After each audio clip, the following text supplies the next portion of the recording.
So you moved back to your old stomping I grounds. had to come to Mexico because it's the land that I love. I love Mexico. Like I said, when I was in my formative years, I was here, and it was the most wonderful experience. When I was young, well, I love my mother. She's in heaven. And if you wanted to be with my mother, you had to be in the kitchen, because we were family of 9. So she was cooking breakfast, she was cooking lunch, she was cooking that. So she goes, son, okay, cut the onions. I didn't know. It was like, she was making me cry.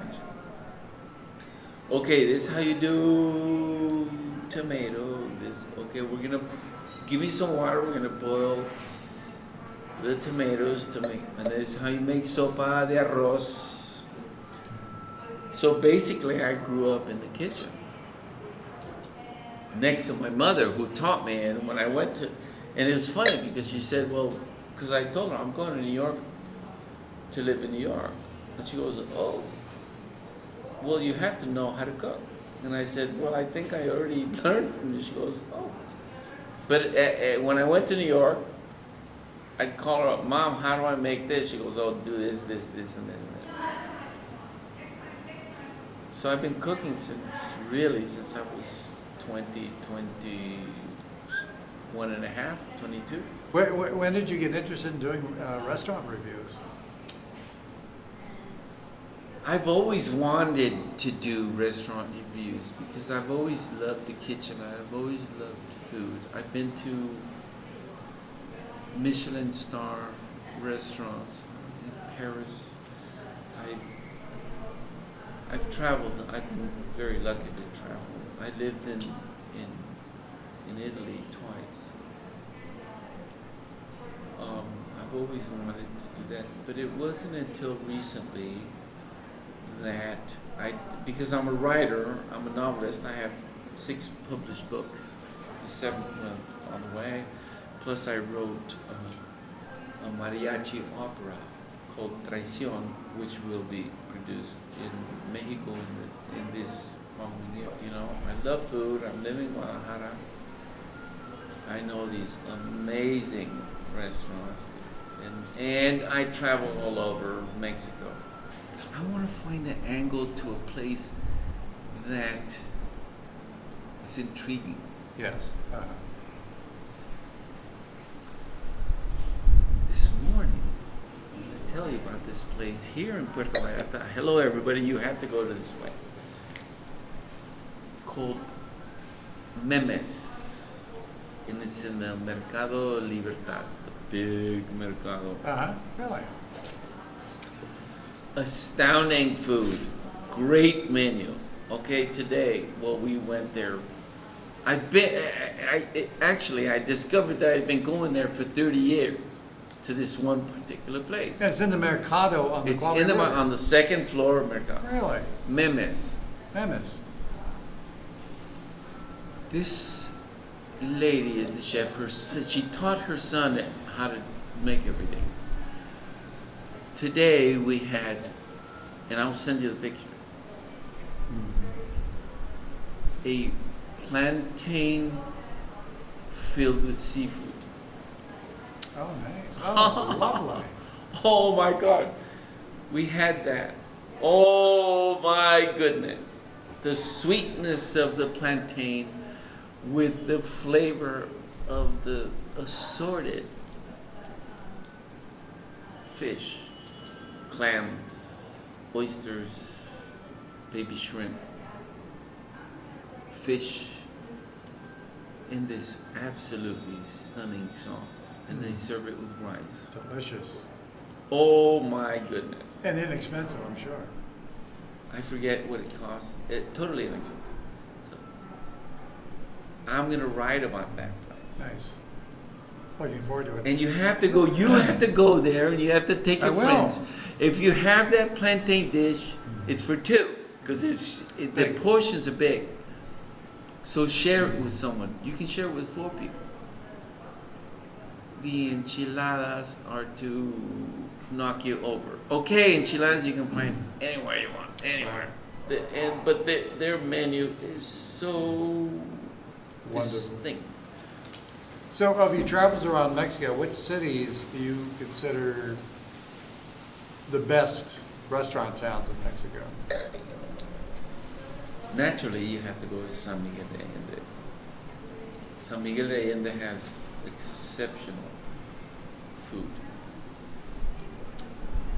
Well, Guadalajara is beating everybody. I mean, Mexico City. Even more so than Mexico City? This is what I want to say. In Mexico City, I've gone to many, many restaurants. But Guadalajara, it's not because I'm from there, but let me tell you, there's something happening there that's culinary related in Guadalajara.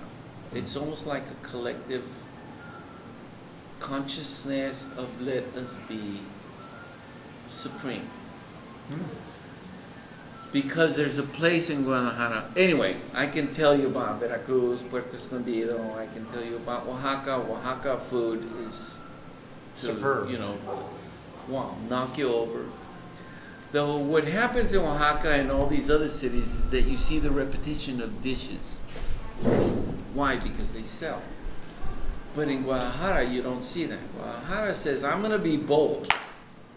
There's this one place that has 42 dishes of avocado. It's called Distrito Aguacate. And every dish has avocado, but none of them taste the same. 42 dishes. Hello? That is really out there. This is what I'm talking about, and you don't see that anywhere else in the country. So, to me, Guadalajara has a culinary uniqueness in Mexico. They can make anything from Oaxaca. They make anything from Chihuahua. They can make anything from anywhere. But they're discovering that the uniqueness of the culinary experience really, really puts you in this place. And so what I like to do is to go to places that are unique, like this Distrito Aguacate. Why? Because I can write about, the places that make great filet mignon. I can make you a great filet mignon, but I don't need to go there. I want to go to the places that are exciting. Where there's another place in Guadalajara called Habanero Negro.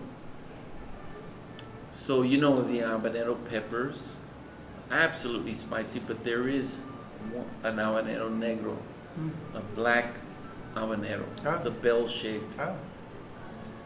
It is very unique. Well, though their cuisine there, I cannot find who to compare it to. What they make there, you don't find anywhere. I mean, it's just theirs. Okay, that excites me. I want to go there because, they make this dish. Oh, geez. Woo. So And they're you don't truly find it a anywhere. special- You don't find it in Veracruz. You won't find it in Europe. You don't find it in Paris. It's you won't very find unique it, to no. Guadalajara.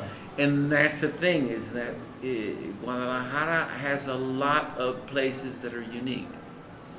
I'm also going to be writing, I've already wrote about a cerveceria, a beer place, that has extraordinary world-renowned beer for Mexicans. Come Guadalajara on. is very, very well known as a center of microbreweries. Yes, exactly. And they have this one beer that has a guayaba flavored beer that you just, who thinks about that stuff? But you taste it and you go, oh my goodness. But they found a partner to make, a little kitchen there with a very unique menu. that matches the beer. This is what turns me on. And I found a place that has mezcal made for them. Plus they have their own other mezcal made for them, matching their menu. Okay, that turns me on. This is what I'm talking about. So the culinary experience, particularly in Guadalajara, and again, I'm going to say it's not because I'm from there, but it's really remarkable. And I've been to Veracruz, and to Cancun. Cancun has commercial food that you can find anywhere. Puerto Escondido. I mean, there's this one little town north of Puerto Escondido that you find food that, okay, you just say like, okay, I don't have to ever eat again after having this meal. That's a wonderful area. No. It's just, Yeah. so that's what I want to write about. That's where I want to take the fantastic foods of Mexico. It sounds like there's a book involved in that. I think there is. I think I was talking about that. Then I will accumulate the reviews and then embellish the book.